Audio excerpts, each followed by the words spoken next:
seperti silabus di kurikulum 2013. Hanya saja kalau dulu silabus kita diambil dari KI dan KD yang sudah ditentukan, maka ATP ini kita ambil dari CP yang sudah di breakdown oleh MGFPS masing-masing.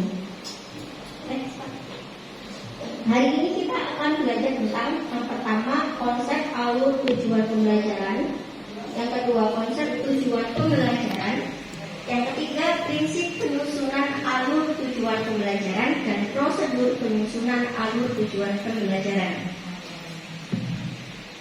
Nah, ada dua langkah besar dalam penyusunan perangkat ajar untuk suatu mata pelajaran. Kalau dulu kita mengenalnya ada KIKD, analisis KIKD, baru silabus, baru RPP. Nah, di kurikulum Merdeka ini CP akan di breakdown menurut kelas dan semesternya. Setelah itu kita susun alur dan tujuan pembelajaran, lalu mengembangkan modul ajar. Nah, alur pembelajaran adalah rangkaian tujuan pembelajaran yang tersusun secara sistematis dan logis di dalam fase secara utuh dan menurut urutan dari awal hingga akhir suatu fase. Kebetulan SMP itu ada di fase D, di mana selama 3 tahun kita menyelesaikan CP untuk fase D. Next. Alur tujuan pembelajaran adalah rangkaian pembelajaran yang tersusun secara sistematis dan logis dalam fase secara utuh dan menurut urutan dari awal hingga akhir suatu fase. Jadi berdasarkan breakdown yang sudah dilakukan oleh MPPS, urutan untuk kelas 7, 8, dan 9 disepakati bersama dan dikerjakan secara runtut. Lalu, dalam penyusunan ATP, kita semua akan menyusun tujuan pembelajaran, di mana dulu kita dibantu dengan adanya buku guru. Maka untuk sekarang kurikulum Merdeka, karena kita merdeka menentukan bagaimana kita bisa mengajar di kelas, maka tujuan pembelajaran dibuat sendiri atau bisa dirancang sendiri dengan memperhatikan pencapaian 3 kompetensi, yakni pengetahuan, keterampilan, dan sikap yang diperoleh siswa dalam satu atau lebih kegiatan, disusun secara kronologis berdasarkan urutan pembelajaran dari waktu ke waktu yang menjadi prasyarat menuju CP. Jadi intinya selama 3 tahun CP kita harus selesai, urutannya diserahkan kepada guru dan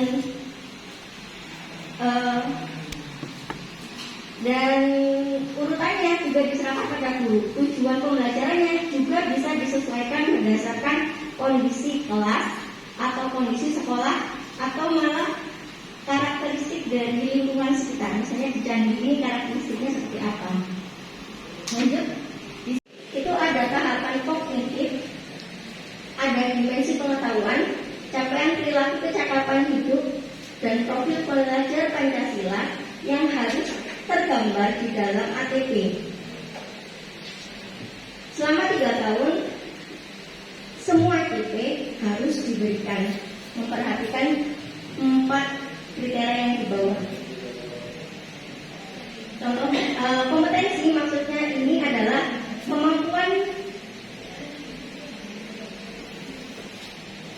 kompetensi di sini maksudnya kemampuan yang didemonstrasikan oleh siswa atau diaktualisasikan dalam bentuk produk atau kinerja yang abstrak maupun konkret yang menunjukkan siswa telah berhasil. Prinsip yang pertama,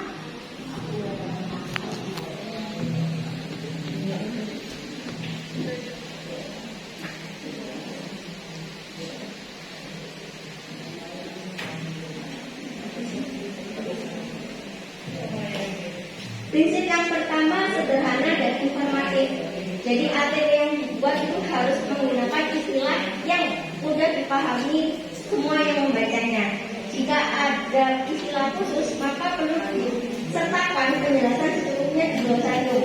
Glosarium nanti ada pada modul ajar. Yang kedua, esensial dan konseptual sesuai dengan kompetensi konten dan hasil pembelajaran dan memberikan pengalaman yang nyata berupa aktivitas yang menantang, menyenangkan dan bermakna bagi kehidupan siswa. Yang ketiga, berkesinambungan runtut dari pertemuan pertama sampai pertemuan akhir hingga CP itu tercapai. Yang keempat, operasional dan aplikatif dapat divisualisasikan dan mendeskripsikan proses pembelajaran yang utuh. Jadi tidak terfragmen-fragmen antara satu langkah dengan langkah yang lain, dan adaptif dan fleksibel sesuai dengan karakteristik mata pelajaran. Kalau matematika pasti ada karakteristiknya tersendiri. Kalau IPA pasti ada prakteknya. Prakarya juga pasti ada praktek, bahkan bisa sampai wirausaha. Dan berikutnya, mengoptimasi 3 aspek kompetensi, yaitu pengetahuan, keterampilan, dan sikap yang berjenjang selaras dengan tahapan kognitif serta dimensi pengetahuan, dan juga kecakapan hidup serta profil pelajar Pancasila. Yang ketujuh, merdeka belajar, memerdekakan siswa dalam berpikir dan bertindak pada ranah akademis dan bertanggung jawab secara moral. Mungkin diberi tujuan pembelajaran yang lebih susah atau lebih tinggi tingkatannya dari temannya. Nah, kita tahu dari mana siswa yang rendah, sedang, atau tinggi, itu dari asesmen diagnosis yang ada di materi setelah ATP ini. Lanjut, saat kita menyusun ATP, alur tujuan pembelajaran, yang perlu diingat adalah ATP dan TP berfungsi mengarahkan guru dalam merencanakan, mengimplementasi, dan mengevaluasi pembelajaran secara keseluruhan sehingga CP diperoleh secara sistematis, konsisten, terarah, dan terukur. Jadi ATP ini sama seperti silabus dulu, nyawa kita saat menyusun perangkat pembelajaran. Bagaimana kita bisa mengskemakan proses kita mengajar di dalam kelas. Yang diperhatikan lagi, penggunaan kata kerja operasional atau KKO dalam rumusan tujuan pembelajaran memfasilitasi guru dalam mengidentifikasi indikator atau kegiatan atau aktivitas pembelajaran yang tentunya sangat terkait dengan pemilihan materi ajar dan jenis evaluasi pembelajaran baik formatif maupun sumatif. Sini ada KKO-nya. Kalau dulu di KIKD, KKO itu diurut dari yang paling mudah sampai paling yang susah. Jadi tujuan pembelajarannya diurut dari yang mudah sampai susah. Nah, di kurikulum Merdeka ini, ketika KKO ATP menggunakan kalimat pertama menerapkan berarti C4 insya Allah ya.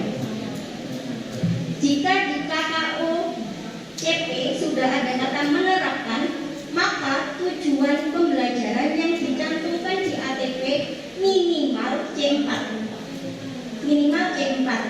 Tapi di dalam modul nanti boleh diturunkan lagi bagaimana bisa mendapatkan tujuan pembelajaran C4 seperti tadi. Jadi tergantung dari KKO yang ada di ATP. KKO-nya nanti saya beri daftar KKO untuk kurikulum Merdeka. Lanjut, langkah yang pertama, nanti ini yang jenengan sekalian kerjakan secara individu. Kan kita nggak tahu siapa yang menjadi pengajar kelas 7 ini Bapak Ibu ya. Saya juga semua tidak berharap semuanya Bu. Insya Allah semua biar pada kerasa. Insya Allah kalian tidak berharap sebenarnya.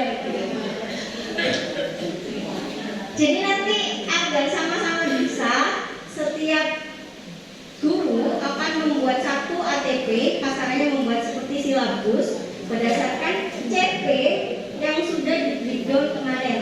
Kemarin kan kita menggolongkan mana yang kelas 7, mana yang kelas 8, mana yang kelas 9, mana yang kelas 7 semester 1 dan semester 2. Itu jenengan pilih berdasarkan MPS masing-masing, kesepakatan.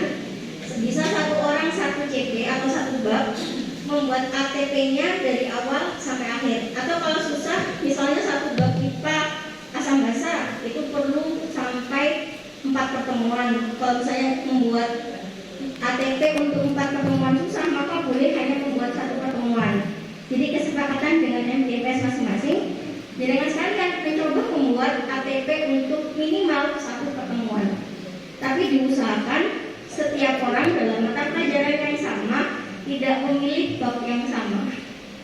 Jadi babnya bisa beda-beda, wonten Bu nggih. Biar sama-sama bisa. Soalnya saya juga baru meraba-meraba. Saya juga nyanyi Pak. Oke, contoh alur tujuan pembelajaran yang sesuai dengan kaidah kurikulum sekolah penggerak. Berarti ada tahapan kognitif, ada dimensi pengetahuannya, ada capaian perilaku keterampilan hidup, ada profil pelajar Pancasila, dan memuat aspek konten sikap. Dokumen 1 semester untuk kelas 7 kan gampang, bisa saling copy mengopi. Kan gini, untuk apel prakarya itu dari 5 elemen kemarin kita sudah melakukan yaitu dalam bentuk proyek dan bukunya selama ini. Jadi apakah masih perlu di breakdown dari 5 elemen itu karena sudah menjadi satu kesatuan, mulai dari perencanaan, pemilihan bahan perencanaan, kemudian mempraktekkan sampai ke laporannya, gitu. Terima kasih. Silakan Bu Putri untuk menjawab.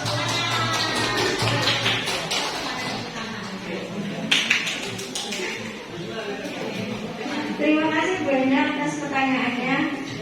Ini yang saya bilang, setiap mata pelajaran memiliki karakteristiknya masing-masing. Karena dulu di KIKD itu hanya ada tulisan KD 1.1, 2.2 dan sebagainya, dan semuanya sama mata pelajaran. Di CP ini setiap mata pelajaran memiliki elemen yang berbeda-beda. Seperti IPA dan bahasa Indonesia misalnya. IPA hanya ada 2 elemen, pemahaman IPA dan keterampilan proses. Di bahasa Indonesia ada 4. Kebetulan di prakarya itu ada 4 dan sudah berurutan. Nah, di breakdownnya ini mungkin bisa dari materinya, Bu. Kalau kita lihat di K13 kemarin, prakarya itu dibagi menjadi 4: budidaya, keterampilan, rekayasa, dan pengolahan. Nah, itu urutannya sama semua, perencanaan,